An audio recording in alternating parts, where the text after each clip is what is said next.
I think it's a really good point. And the industry has the journalism industry has changed significantly as well. And I think both Lorenz and Bari Weiss are a part of this younger generation. And I read about this a little bit with Gabriella Miranda, who was kind of a lesser known figure in this story, but essentially, since 2000, with definitely with the internet explosion, I think a lot of young people started to realize if they're going to journalism, attention is almost more important than the quality of journalism.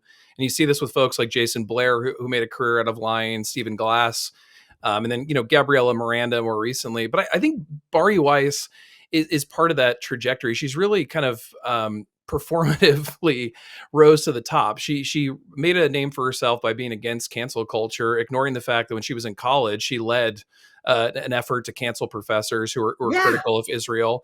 And then when the editor at the time stepped down because Tom Cotton wrote an op-ed that apparently some of the staff opposed having a right winger write an op-ed at the New York Times, she wrote this story about how it was the young social justice warriors versus the establishment journalisms. And she was siding with the establishment journalists.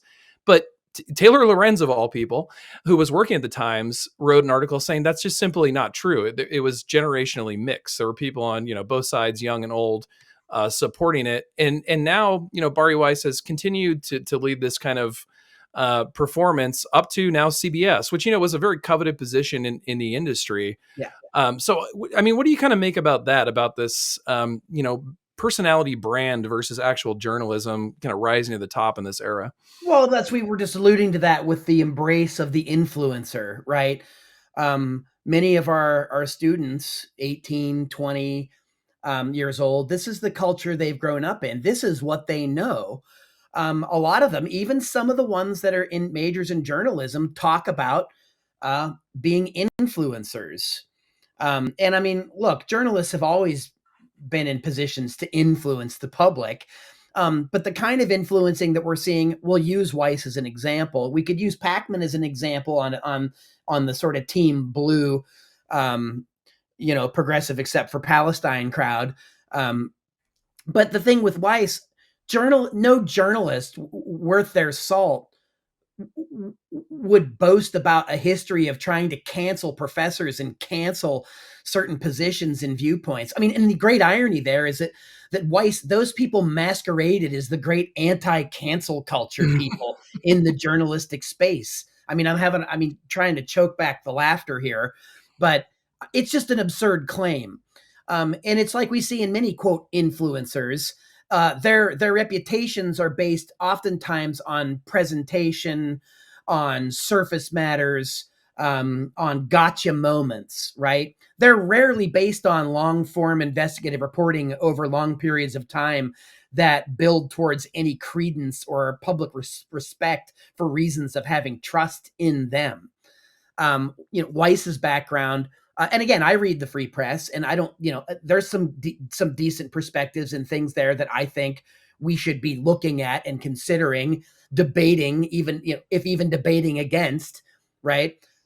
But the idea that we're somehow now this influencer culture is really seeping in to the so-called corporate, quote, mainstream, right, as they like to call themselves, I think is deeply problematic.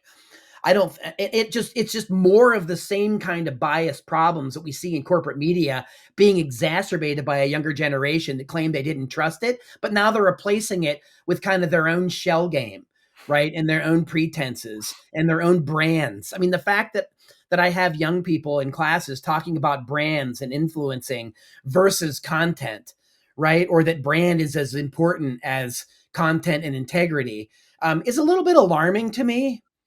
I'm not saying that there's no reason to have a good brand or to, especially if it's based on ethical reporting and journalism, right? Project Censored, you could say, has a brand, as it were, or the Park Center. But, I have to say that I have a kind of a knee-jerk aversion to the notion of branding and marketing and a lot of time and energy that goes into it versus letting your work and storytelling stand on its own merits.